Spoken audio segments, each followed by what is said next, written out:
Good evening and welcome to Gravitas. I'm Palki, Sharma, Upadhyay. Let's get started.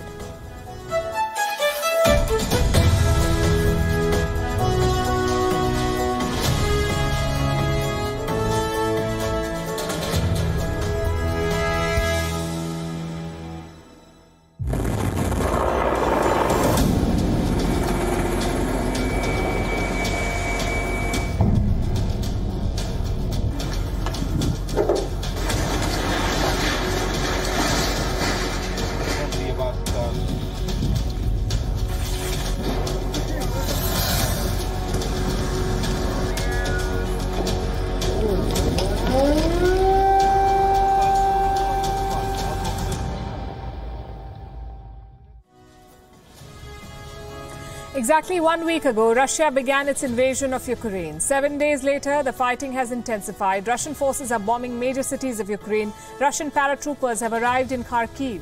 Moscow is now claiming control of Kherson, a major city. And a former president of Ukraine is being prepared for an operation to take over the government of Ukraine.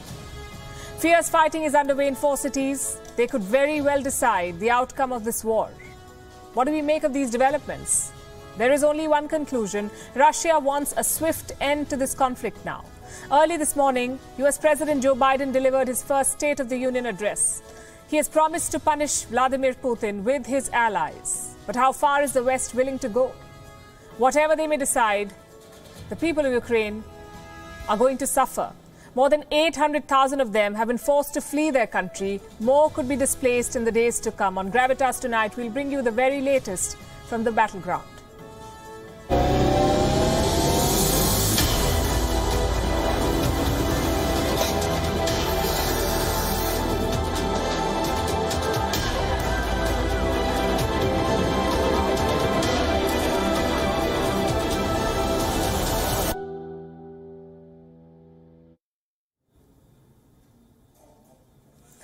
Day 7 of the Ukraine invasion, Moscow is getting desperate, it seems. Russia is pushing for a swift end to this conflict. It wants to crush the Ukrainian forces. Just look at these pictures. In the last 24 hours, Russia has bombed a TV tower. It was a deadly explosion in the heart of Kiev.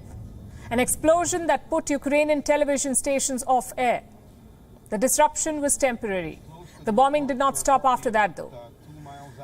Here's what happened later. Close to Kiev, a Russian tank was moving through a quiet neighborhood. Someone was trying to capture a video. The Russian tank fired right at them.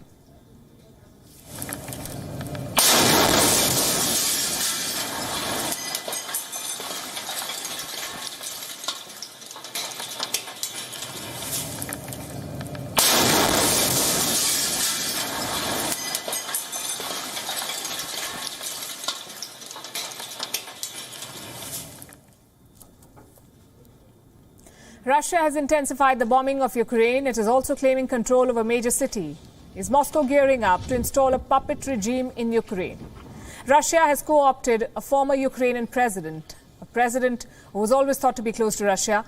Where is it going? Let's begin with the very latest. Ukraine is bracing for a major escalation. The Russian military is getting more aggressive. Government buildings are now being targeted, especially in Kharkiv, which is Ukraine's second largest city, where an Indian student died yesterday.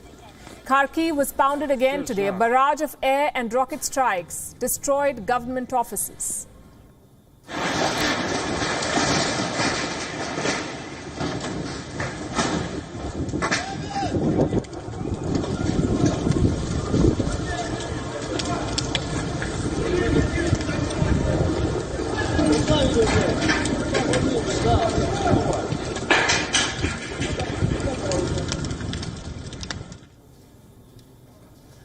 The fighting in Kharkiv is going to get worse. Russian paratroopers have landed in the city.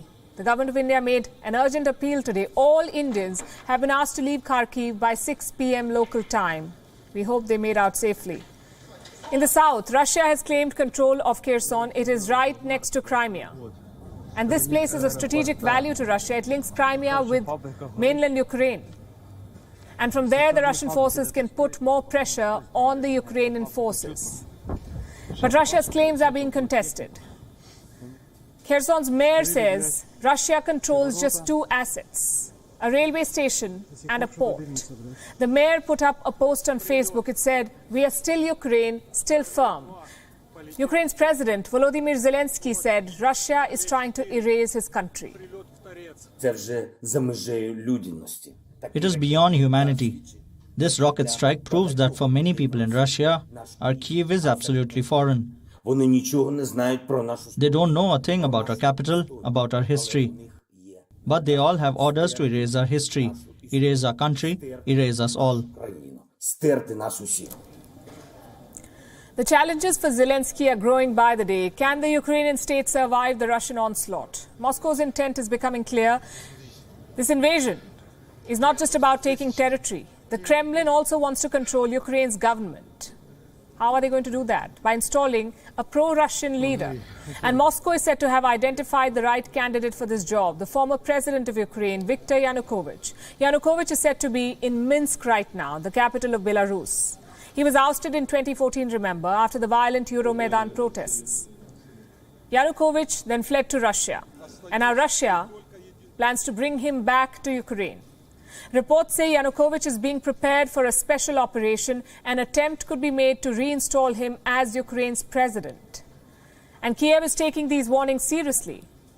Just today, Ukraine claimed it gunned down a group of Chechen assassins. Kiev says they were plotting to kill Volodymyr Zelensky. And this comes on a day when Russia invited Ukrainian diplomats for another round of talks. They met for the first time on Monday, remember. Nothing came out of that meeting. Russia has made sweeping demands from Ukraine. Moscow wants Ukrainian troops to lay down their arms. It wants Ukraine to demilitarize. It's a tall ask for Kiev. Yesterday, Russian Foreign Minister Sergei Lavrov made an appearance at the United Nations Human Rights Council. But just before he began his speech, more than 100 diplomats from 40 countries staged a walkout.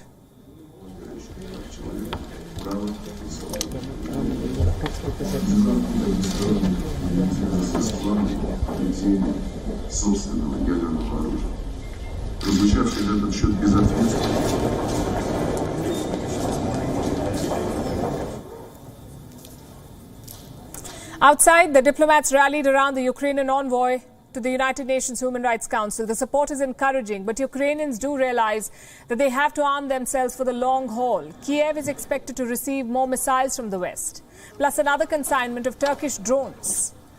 Russian forces are closing in on Kiev. The city's mayor says they're bracing for the offensive. The enemy is pulling its troops closer to the capital. Bila Tserkva was shelled last night. Fighting continued in Bucha and Hostomel. We are getting ready and we will defend our city. Russia began this invasion a week ago. So far, Ukraine has managed to defend itself. But Kiev now faces a big challenge. Intense fighting is underway in 4 key cities, and the outcome of this war could be decided in these 4 cities. So let's talk about them in detail. The 4 cities which are seeing intense fighting in Ukraine, they include the capital city, which is Kiev. It is located in the north of Ukraine. Then you have Kharkiv in the northeast, Kherson in the south, and Mariupol in the southeast. We will take you through these cities one by one to see how Ukrainians are holding up. Let's start with Kiev. It is the seat of the government of Ukraine, and right now Kiev looks like this.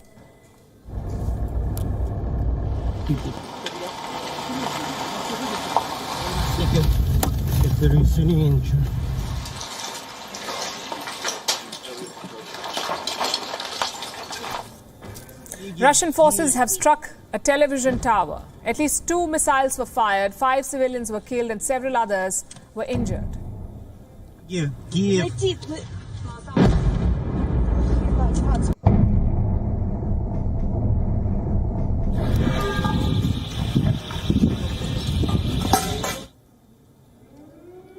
Like I mentioned, this city still houses the Ukrainian government. It has government offices, bureaus of several media outlets, and right now, every road in this city, even roads, have become dangerous.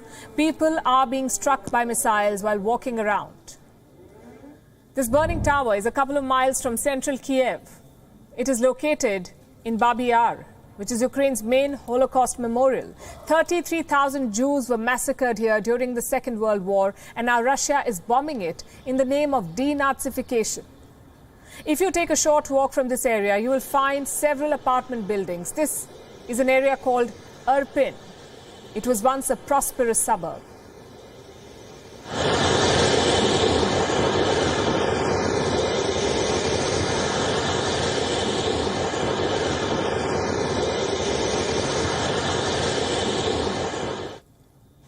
Last night, Kiev stayed awake to the sound of sirens.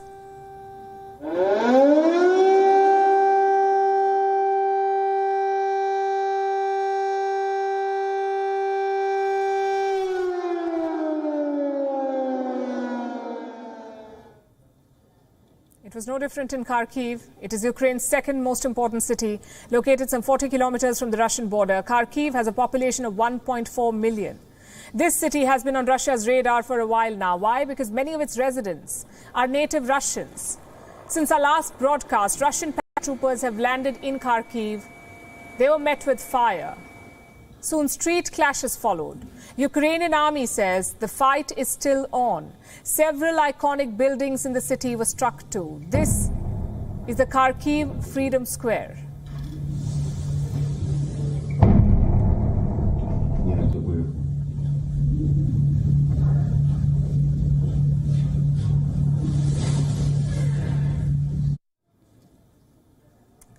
Slovenian consulate building was destroyed in this attack. The mission says the consul general is safe. The top floor of Kharkiv's police department has collapsed. Some reports say the building is still burning.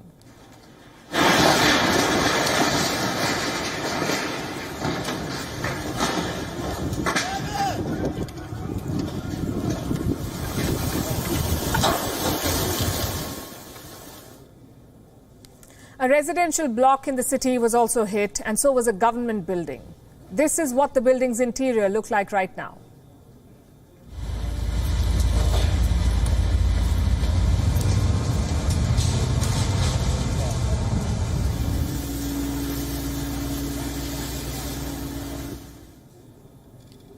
At least 21 people have died in Kharkiv in the last 24 hours. 112 others have been injured.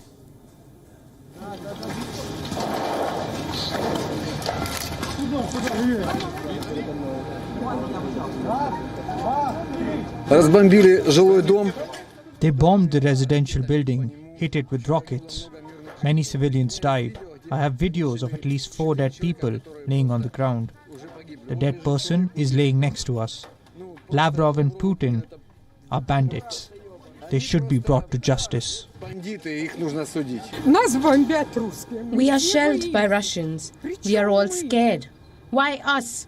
We are regular folks. Let's now look at Kherson. It is a port city located on the Dnieper River. The city has access to the Black Sea. It is also dangerously close to Crimea. At least 290,000 people live in this Ukrainian city. Russia says Kherson has fallen to the Kremlin. Russian armed forces have taken the city of Kherson under total control. Civilian infrastructure, critical infrastructure, and public transport work as usual. Earlier today, Russian soldiers were seen patrolling the city. Kherson's mayor denies Russia's claim of control. Why do you think Russia wants this city? Because it once housed the Soviet Union's first naval base on the Black Sea. Today it has industries, oil refineries, and most importantly, Kherson controls the approaches to the Crimean Peninsula. You see, there's a pattern here. And I'll show you the fourth hotspot, Mariupol, to explain. Like Kherson, Mariupol too is a port city, in fact a much bigger one. 441,000 people live here, and this is what their lives look like right now.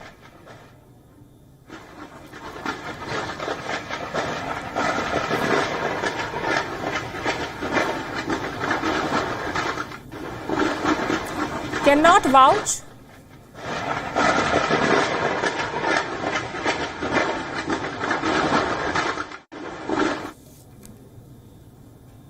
The Russian army is encircling Mariupol. If you look at this map, you will see why. Mariupol is close to Crimea, also close to Donbass. In fact, Mariupol is sandwiched between Crimea and Donbass.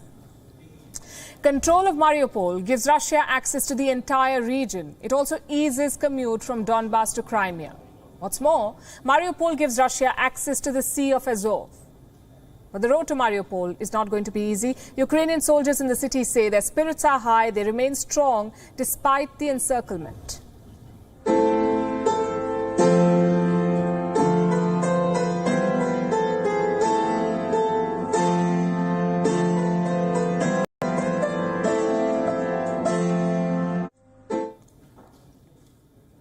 In the coming days, Putin will have to take a big call. After Ukraine, what? How many Russian soldiers stay back? How many remain in Belarus? And most importantly, does he push on? That last question is a complicated one. If Vladimir Putin does march forward, what are his options? Let me pull up the map for you. To the east and south, you have 5 nations: Poland, Slovakia, Hungary, Romania and Moldova. The first 4 are NATO members. If you attack them, you attack NATO. So chances are Putin will not take that risk, or so we hope, which leaves Moldova. Ukraine and Moldova share a long border, around 1,222 kilometers long. If Vladimir Putin wants to, he can train his guns on Moldova. A new leak indicates this plan. And guess who leaked it? Belarusian President Alexander Lukashenko, aka Putin's new best friend. On Tuesday, Lukashenko convened his Security Council, the agenda to discuss Russia's battle plans. Lukashenko arrived with 2 props, a large map of Eastern Europe and a pointing stick. The whole thing looks straight out of Hollywood, but we are not going to focus on the theatrics. We are focusing on Lukashenko's map. Take a look. Атомная станция – это страшнее ядерного оружия. Торрент-2, которые мы новые закупили, называют точки. Они, наверное, не секретные для натовцев, они все видят. Мы поставим С-400, который будет находиться чуть западнее Минска. 1000 раненых прибыли в Гомель. Кричат наши беглые и прочее. Scary, isn't it? Would Putin really attack Moldova? We can think of 2 reasons why he would. Number one, Moldova was part of the Soviet Union. Until 2009, their government was sympathetic towards Moscow. The current government, not so much. If Putin really wants to revive the Soviet Empire, Moldova may seem attractive. And reason number 2, it could be a relatively easy mission. Why do we say that? For starters, Moldova is not part of NATO. So even if Russia attacks, NATO will not respond. Plus, their army is not as big as Ukraine's, just 6,000 odd soldiers. That's it. That's all Moldova has. But what will really excite Putin is this: Transnistria. It is a breakaway region on the Moldova-Ukraine border. Now, globally, it is recognized as part of Moldova, but for all practical purposes, it is independent. Their own government, their own army, their own parliament. Why will this excite Putin? Because this region, Transnistria, is pro-Russian. Russia has 2,000 soldiers stationed here. Add to that 10,000 soldiers loyal to the rebel government. Put together, they can overpower Moldova. But will Putin give that order? A lot depends on how the Ukraine invasion ends. How much longer will Kiev hold out? What kind of insurgency will emerge? Basically, it depends on how busy the Russian army will be. Another fact to consider is the blowback. Invading one country is risky enough. Invading 2 should be unimaginable in 2022. Countries that are backing Russia may have to reconsider. Countries on the fence may rethink. Plus, there will be more sanctions. Putin may end up with 2 puppet regimes, but no money to run them. Does that mean he will stop at Ukraine? Last week, US Secretary of State Antony Blinken was asked the same question. Let me tell you what Blinken said in his reply, and I'm quoting: Putin has made it clear that he would like to reconstitute the Soviet Empire. Short of that, he'd like to reassert a sphere of influence around neighboring countries that were once part of the Soviet bloc. And short of that, he'd like to make sure that all of these countries are somehow neutral. So the US does not rule it out, which explains why NATO is on high alert. They are beefing up their eastern flank. We're seeing more soldiers, more fighter jets, more artillery being deployed. You could call it an insurance policy. Putin fooled the West in 2014, fooled them again this year. So nobody can be 100% sure of his intentions. except maybe this man, the president of Belarus. He's Putin's #1 ally at the moment. It's a classic quid pro quo. Lukashenko needs Russian support to stay in power. We saw the massive anti-government protest in Belarus last year, in the capital Minsk. Without Russian support, Lukashenko's position is shaky. And what does Putin get in return? A new satellite state, a staging ground for his soldiers, and I'm not just talking about this war, I'm talking about the future. Belarus has agreed to host Russian nuclear weapons, which means more NATO cities will now be on Russia's nuclear radar. But that's in the future. Right now, Vladimir Putin needs Belarus for two things. A, to be a fake neutral state. Russia has to hold peace talks with Ukraine somewhere, and that somewhere is Belarus. And B, to supplement Russian forces. Ukraine says Belarusian soldiers are already fighting against them. The US says the official deployment may come soon. Either way, Lukashenko's contribution has been huge. He helped Putin open a third front to the north. And this help may keep Lukashenko in power, but at what cost? Western nations are imposing sanctions on Belarus too. Their athletes have been suspended by sporting bodies. Russia may have the financial depth to stay afloat, but Belarus does not. And to discuss these developments and more, I'm joined by my colleagues, our correspondents in the two capitals that are shaping this conflict. We have Nick Harper with us from Washington, D.C. and Julia Chapman with us from Moscow. Good evening to both of you. Julia, let's start with you. What can you tell us about the Russian troop advancement? Moscow claims it has captured the port city of Kherson. Yes, Moscow is saying that they have captured Kherson. They say paratroopers have arrived in Kharkiv.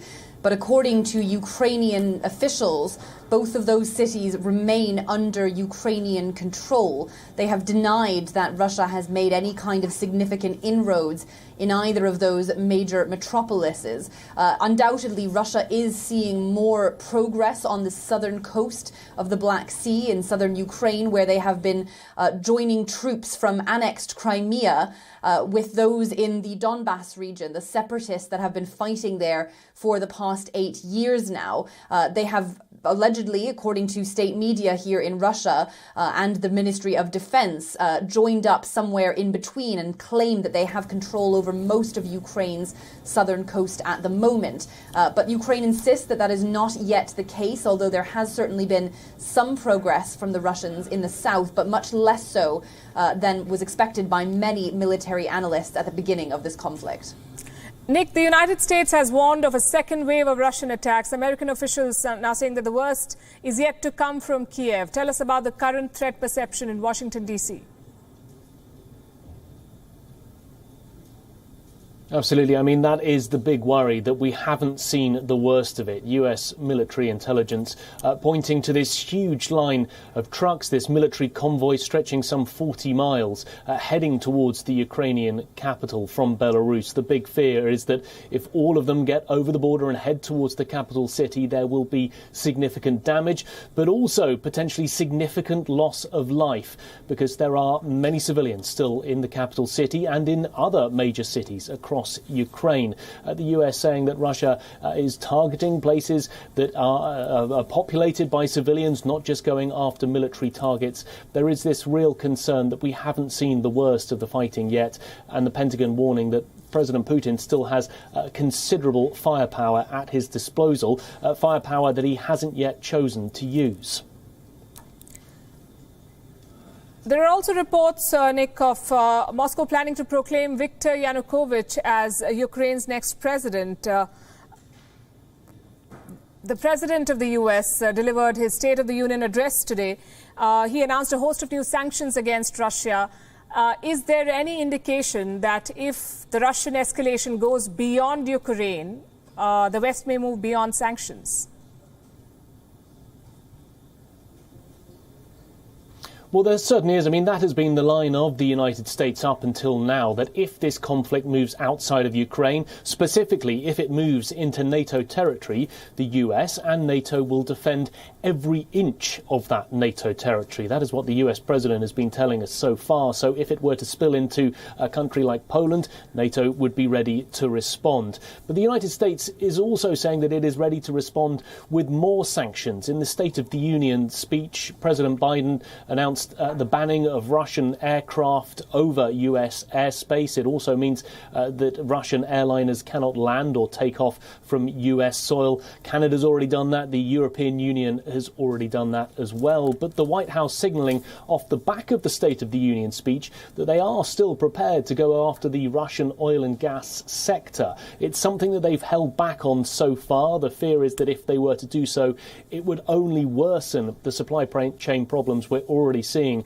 with the delivery of oil and gas, and that in turn would push up prices and hurt American voters here in the United States. So they've held back on that so far. But it is something that the White House Press Secretary Jen Psaki says is still on the table, something that they are considering. And on top of that, considering going after more oligarchs and going after them harder, intending to seize those luxury yachts, jets, the luxury apartments, the type of assets that could run into billions of dollars if the United States and its allies are able to seize them. So there is other things that the US is considering, and we've seen plenty of action so far, but other things they say they would still be able to do to try and limit Russia and its advance. Nick, Julia, thanks very much for joining us on this broadcast. Vladimir Putin has no idea what's coming. This was Joe Biden's message to Moscow as he delivered his first State of the Union address, a 62-minute speech where he laid out the measures America plans to take to quote-unquote punish Moscow for this war. Biden called the Russian president a dictator who will pay a heavy price for his actions. He also warned Russian oligarchs that their ill-gotten gains, as he put it, could soon be seized. But what Biden refused to do was sending American troops into Ukraine. Here's a report on the hits and misses from Biden's address. On Tuesday night, U.S. President Joe Biden delivered his first State of the Union address. A 62-minute-long speech in which he tackled almost everything, from the pandemic to rising prices to gun control and judicial reforms. But a large chunk of Biden's speech was focused on the war raging an ocean away. The Russian invasion of Ukraine. He called it a miscalculation. 6 days ago, Russia's Vladimir Putin sought to shake the very foundations of the free world, thinking he could make it bend to his menacing ways. But he badly miscalculated. He described the Russian president as a dictator. A Russian dictator invading a foreign country has cost around the world. He promised to make Putin pay a price. But while he may make gains on the battlefield, he'll pay a continuing high price over the long run. But Biden refused to get directly involved in the conflict. But let me be clear. Our forces are not engaged and will not engage in the conflict with Russian forces in Ukraine. What we also didn't hear was a vow that Russia won't be allowed to hold Ukraine. Neither a warning to the Russian president to not launch missiles into residential neighborhoods. All we heard were self-congratulatory statements on how U.S. sanctions are crippling the Russian economy. Together, along with our allies, we are right now enforcing powerful economic sanctions.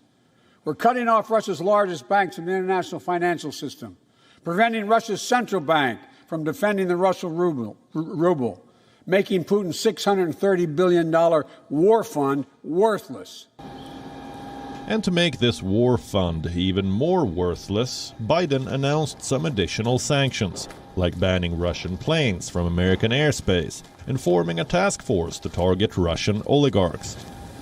Warning the oligarchs about these new measures, Biden said, We're coming for your ill-begotten gains. Department of Justice is assembling a dedicated task force to go after the crimes of the Russian oligarchs. We're joining with European allies to find and seize their yachts, their luxury apartments, their private jets. We're coming for your ill-begotten gains. And tonight, amid these warnings and declarations, Biden also had a slip-of-tongue moment. He mistakenly referred to the Ukrainians as Iranians. We stand with you. Putin may circle Kyiv with tanks, but he'll never gain the hearts and souls of the Iranian people. He'll never extinguish their love of freedom, and he will never weaken the resolve of the free world. The gaffe was unintentional, but the online rebuke certainly wasn't. Biden's critics wasted no time in pointing out the error in his message. Some even shared clips of U.S. VP Kamala Harris appearing to correct Biden by mouthing Ukrainians in the backdrop. And he will never weaken the resolve of the free world. Also adding to Joe Biden's worries are opinion polls. They don't look good. Biden is pulling underwater on every foreign policy issue. Only 41% of Americans approve the job he's doing as president, and over 56% disapprove. Only 33% of Americans say the U.S. is going in the right direction. The remaining 67% say it's on the wrong track. After a year of foreign policy blunders, the State of the Union address was expected to redeem Biden's image, but the lack of a clear response on Ukraine, along with the abysmal approval ratings, indicate that he may have fallen short once again. We see 30 million barrels of our own strategic petroleum reserve. The United States and allies have committed another blunder. They're feeding the Russian war machine through the oil markets. How is that even possible? I'll explain.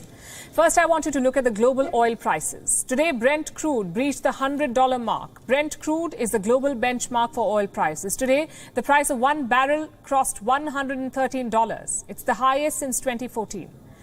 Back in December last year, one barrel of oil was priced at almost $69. Today, the price is $113. That's a jump of more than 60%. Why are the prices rising? Because the market is nervous. The reason is Western sanctions. There are fears that Russia may not be able to export in the future, so the prices of oil are rising. They say the market never runs on logic. It runs on sentiment, And that's exactly what's happening right now. Russia is yet to shut off its supply of oil and gas. There is no disruption yet. Moscow is still exporting energy, because Russian oil and gas companies are yet to be sanctioned. They're making billions as we speak. I have some projections for you. Russia's budget could get another $65 billion in extra revenue this year, $65 billion. That's if oil prices continue to hover at the $90 mark. What about the current prices? What if oil remains above $100 per barrel? Moscow will earn even more money. How much more? $73 billion according to some forecasters. Russia is set to make windfall gains from oil. Despite the invasion, Russia remains a major supplier to the world. It produces close to 11 million barrels per day of crude oil, 11 million every day. Out of this, 5 to 6 million barrels are exported. And these numbers make Russia the second largest crude oil producer in the world. The United States of America is number one. Saudi Arabia is third. And these rankings do change often. But Russia often ranks among the top 3 suppliers. Why were Russian oil companies kept out of the sanctions then? Because major Western nations get their oil from Russia. About half of Russia's oil is exported to Europe. Countries like Germany, Italy, the Netherlands, Poland, Finland, Lithuania, Greece, Romania, Bulgaria, they all buy Russian oil. They cannot quit their dependence on Russian oil, not just yet. So they cannot sanction Russian companies. At the same time, they're paying astronomically high prices for oil. The West is now trying to calm this market. The United States and 30 other nations are releasing oil from their strategic reserves. How much oil are we talking about? At least 60 million barrels. That's worth 12 days of supply from Russia. 60 million. Can 60 million barrels of extra supply calm the markets? It is not going to be enough. US and allies do not have the support of West Asia. Saudi Arabia, for one, is not playing ball. The Kingdom of Saudi Arabia, the de facto leader of OPEC, the world's most influential energy alliance, held a meeting today. They considered a proposal. OPEC and its partners were under pressure to boost the supply of oil, something that will bring the prices down. OPEC decided to resist. It defied calls for more crude. The decision did not come as a surprise. High oil prices benefit West Asian oil economies like Saudi Arabia too. It helps them if oil is expensive. Riyadh's move is being criticized in the West. One analyst today said that Riyadh is behaving like a business partner of Russia. Be that as it may, the bull run of oil looks like it's going to last. The demand for oil has certainly shot up. A major oil company from India has reached out to suppliers in the Gulf. It wants to procure additional supplies in case the supply from Russia is disrupted. And India, remember, is a major importer of oil. Reports say India's oil import bill is now set to cross $100 billion in the current financial year, all thanks to the Russian invasion of Ukraine. Russia's offensive has already divided the world. Countries are being forced to pick sides. The response of the West, especially the sanctions, are making things worse. What about the situation in Syria? What are people there saying? Last we checked, anti-war protests were still taking place in some cities in Russia. Scores of anti-war petitions have also cropped up online. Russian elites are issuing statements against this war. At least 3 parliamentarians have criticized the invasion. Even a few media houses are carrying anti-war messages on their front pages. What does this tell you about the public sentiment in Russia? Our next report explores. These visuals are from St. Petersburg, the cultural capital of Russia. On Monday evening, this city was gripped by anti-war protests. Russians from all walks of life demonstrated in Ukraine's support and slammed their president for launching an invasion.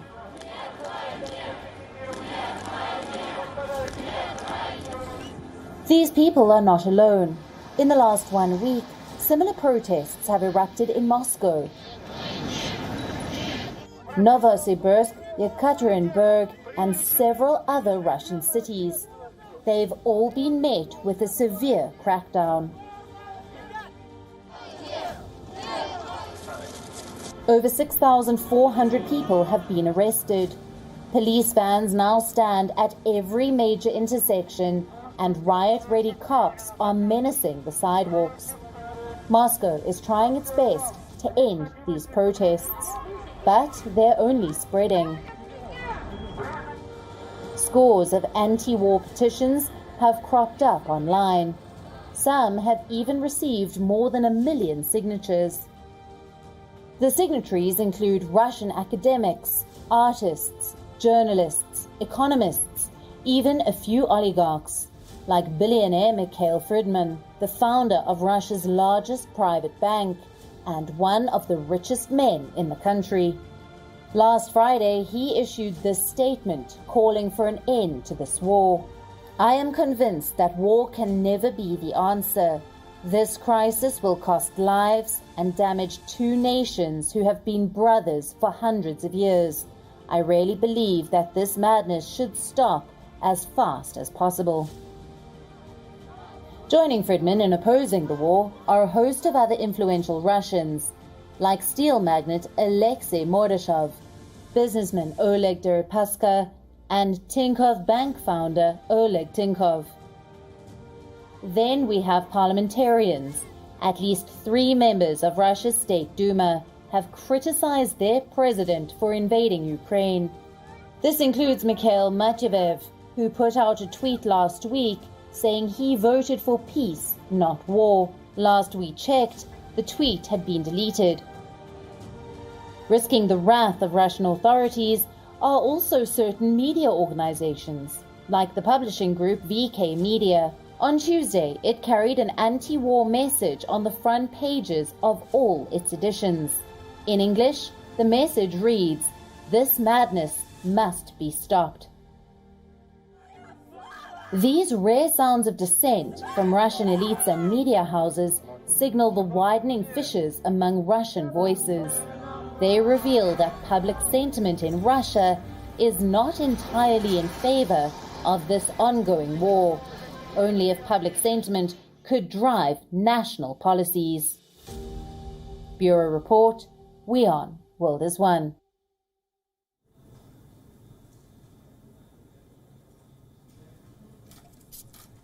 So if that's the sentiment in Russia, imagine what the Ukrainians are going through. Their cities are being bombed every day. Their soldiers are dying on the front lines. Any day could be their last.